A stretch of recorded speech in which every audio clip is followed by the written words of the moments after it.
Let's understand this through an example. Imagine there is a French piece of work which has been converted into an English piece of work. I'm putting a circle here to show translation. There is an English guy here, and let's have one more English piece of work which has not been translated. Original French translated into English and original English piece of work. Now let's move into answer choices. Choice A says most readers are not interested in reading the original works in a foreign language. So this English guy here is not interested in reading this piece of work. He is not interested. So see, this answer choice only establishes a link between these two, whereas the argument is about this piece of work, the work that has been translated into a different language, and therefore this answer choice cannot impact the reasoning here. This simply cannot be an assumption on which the argument is based.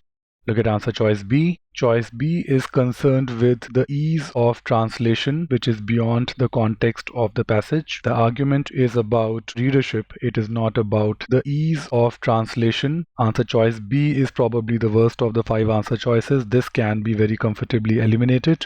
Answer choice C more or less reiterates something that has been suggested in the passage here. From here to here, vocabulary and artistic finesse, etc., that crop up when two languages are considered. So answer choice C at best only indicates that the translated work is likely to have some compromise, but it is not something on the basis of which such a strong conclusion here can be based. See this language of the question, an assumption on which the argument is based. Such questions generally have a stronger assumption compared to the other assumption question stems, which are on the lines of which of the following is an assumption made in the argument. When you say is based, it needs to be sort of the main assumption, something on which the conclusion is based. Answer choice C is very weak. This cannot be the correct answer choice. Look at answer choice D. This is my favorite answer choice in this question. Many students will select this, but this is a trap. See, it says that readers prefer reading original works in their language. So this means that this English person here prefers this original piece of work in English. His preference is for this, but it does not mean that he will not enjoy the readership here. It's like saying that I prefer soccer, but it does not mean that I do not enjoy ping pong. It's all about the language here, something very, very subtle. At best, you can hold this answer choice, but this is not going to be the correct answer choice. Because the main link in the question, the argument is about this person and this piece of work. Answer choices which keep harping around this link or this link are not going to be an assumption on which the argument is based.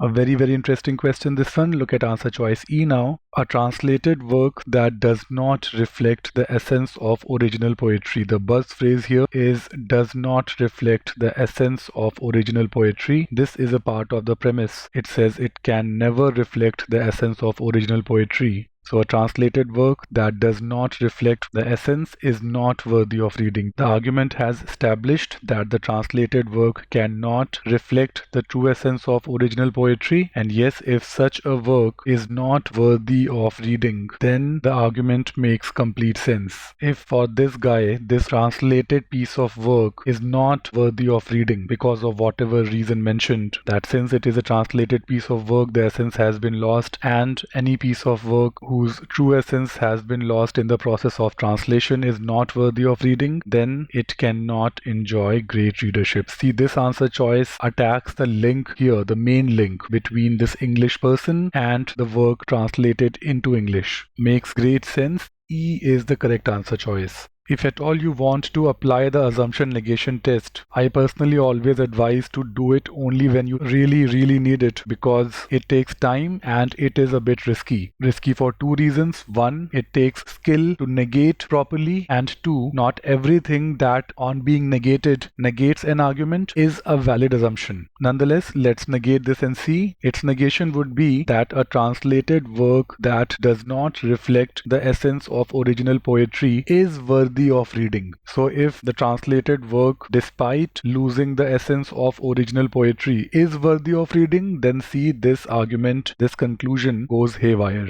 There's a lot to be learned from this one. There are some excellent answer choices. Answer choice D is a trap. Some students will choose C, many will choose A as well. There are 4 competitive answer choices, but E clearly is the best of the lot. It is frankly the assumption on which the argument is based.